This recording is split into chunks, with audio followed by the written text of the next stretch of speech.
Do you remember watching Tales of the Jedi? Oh, what a wonderful series. Yeah, I liked that one a lot. I liked it had Baby Qui-Gon and Count Dooku's story. That was really fun. You see like how he makes the decision to go over the dark side and what the politics and things that betrayed him. That was a really good story that expanded upon what I thought about those prequel movies. Count Dooku especially. It was like 6 14-minute shorts, basically. It was in the animation style of the Clone Wars, but I would say it was like double the quality. Or if you want to compare it to like the 2008 version of the series, like probably more like triple or quadruple the quality. It answered the question I didn't know I needed answers about, which is what happened to Yaddle? And it actually turns out it was pretty cool. Yeah, they have a really good story about Yaddle. So it was 6 14-minute things. It was 3 that focused on Dooku. One where he went on an expedition to like save a village with Qui-Gon, who was his apprentice. So Qui-Gon's maybe like 15 at the time. Dooku's like a young man. And he became, like really disheartened because I think he wasn't meant to just like free these slaves and he wanted to. And then there was one that was like kind of similar where he was butting heads hard with Mace Windu. And then there was finally one where it was like kind of right before Attack of the Clones. And Yaddle figures out that Dooku has been interacting with Sidious, and she tries to kind of sneak up on them, and they find her and they kill her. And then there were 3 more that were about Ahsoka's birth, and then her being Walker, Texas Ranger, around the original trilogy time where she's just kind of like a fallen Jedi. Actually, there was one in there I really enjoyed that was about just how harsh Anakin's training was, really pushed the resilience thing. But anyway, I really like that series. I also really like the 14-minute-ness of it all. I don't know, it just kind of forced some storytelling discipline on this, where it was like, okay, if we're going to do 14 minutes, what's it about, Right, yeah, it was very succinct and it was very impactful. And especially with like Count Dooku, it's like he just shows up. I know there's probably like millions of Clone Wars episodes I never saw that fills in the gaps, but in the movies, he like, who is this Count Dracula motherfucker? Why is he here? Why are we talking about him? This, I think, solved that problem for me. In not a lot of time, 30 minutes or something. I think the other thing I like about the storytelling structure is instead of it being like 3 episodes that are like part 1, part 2, part 3, so taking the Dooku example, for instance, instead of trying to make it be like, oh, watch next time to find out what happens next, it's more like, here's 3 snapshots from Count Dooku's life that will be more than the sum of its parts, that will, like, as you were just saying, like, you'll take away a new impression about the character that you didn't have before. So off the success of that, and a lot of people have said that Tales of the Jedi is one of their favorite things that came out of Disney Star Wars, and I agree. It's a Filoni joint, but obviously brevity is the soul of Filoni, baloney. They did Tales of the Empire, and it's the same sort of thing. 3 episodes about one character, 3 episodes about a different character. And before I tell you what it is, like, I don't know, if you were going to make a Tales of the Empire show in that fashion, like, who would you pick? Seems obvious to do Moff Tarkin, don't you think? Oh, yeah, Moff Tarkin, of course. Yeah, it's kind of a similar character to Count Dooku in a way, where he leaves an impression on you, but you don't really know what he's about. Yeah, like, why is this old British guy, like, so high-ranking that he's, like, bossing around Vader? It's, like, one of the most intriguing things about the original trilogy. So I remember as a kid, like, I was like, wait a minute, like, how low on the totem pole is Vader? How come he has to obey this guy? Enough of this. Vader, release him. As you wish. Yeah, and he's not afraid of Vader, too. It's like he's got this, like, arrogance to him. It's interesting. Yeah, and I don't know, maybe you'd profile Admiral Piet or something. Like, how did that guy find himself in the situation he finds himself in the original trilogy? Something like that. Well, here's what they do instead, because Filoni's Filoni. Do you know who Morgan Elsbeth is? Oh, no. Frankie, no. It's true. Okay, let me see if I can remember even, like, what she's all about.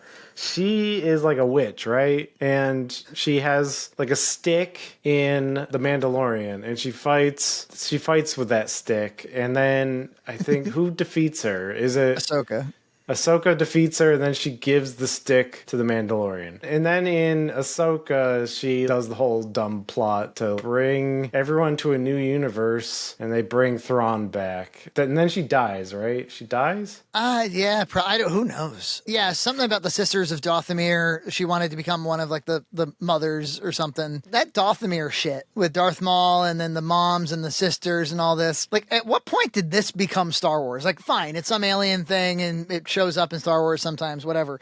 But dude, like Jedi Fallen Order, Ahsoka, now this cartoon show, like a shitload of comic. Like all of a sudden this Dathomir thing has just taken over Star Wars. Yeah, it's just witches. It's witches, right? Yeah. Having like menstruation rituals and this sort of thing.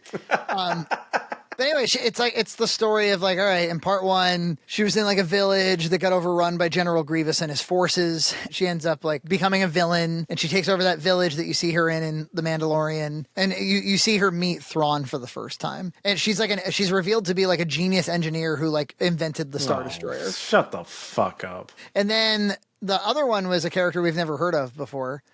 Or maybe they're in some expanded universe thing that I've never heard of, but Barriss, it's a young lady, alien lady, green skin. Can we go ahead and call it a Dave Filoni type at this point? Much like the one in the khakis with the nice ass that's married to Ewan McGregor from Right. Oh man, it's like she's so boring in that show. Oh my God. Not from the waist down. Like I've seen the cartoon of Rebels, and so I know she has like some attitude, but they didn't know what to do with her in that show. Yeah, so this is a new character maybe, and the whole thing is that she was like a Jedi in training, and she gets snatched up by, I don't remember the gentleman's name, the head...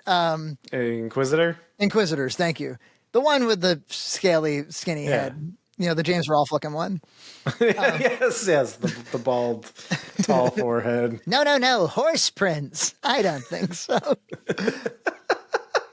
He brings her into like some chamber of other Jedi who were spared and says, you're all going to be Inquisitors now, turns them all to the dark side. They all have to go on these like death missions where they're killing innocent people. And then she defects as an Inquisitor after a little while. And she becomes like an all-knowing kind of Yoda type character. And one of the other Inquisitors re-encounters her in a battle of morals. You know, that comes to a head, and that's it. I'll be clear, it wasn't the worst thing I've ever seen. Again, animation super nice. It's just that it was boring. It was short, at least. I mean, it was no problem getting through it. Well, one, I don't like the Inquisitor as a concept in Star Wars. I agree. Because it's kind of like a cheat to get you some more Sith. Yeah, they're like, oh, there's only 2, but you got all these baby Siths who are basically Siths, and they dress in black, and they have red lightsabers. But they're not Siths, they're Inquisitors. It's like... Okay, this is so you can have like mini bosses every once in a while, and it's just like, ugh. It's like, well, yeah, Vader, they were under Vader's direction. I also have to say, like, I think baked into the Star Wars DNA is that there was this era of the Empire where, you know, the whole galaxy was effectively enslaved, and, you know, there was this Jedi genocide and stuff. But I don't know, in the original trilogy, like, it still felt like it was like swashbuckling, we're going to fight the bad guys. It wasn't like we're living through something so dour and... Again, I think like Andor is obviously a cool place to really play in like the Depression era sadness and tragedy and in concentration camp of it all. But I don't think Star Wars generally, outside of places like Andor, is like concentration camp material. I got him! Great hit! I feel like just so much Star Wars media lately has been people mumbling to each other how sad they are and how depressed they are and how downtrodden they are. And a lot of this show is mumbling about how sad and how much things suck. It's like, oh, the economy is so bad.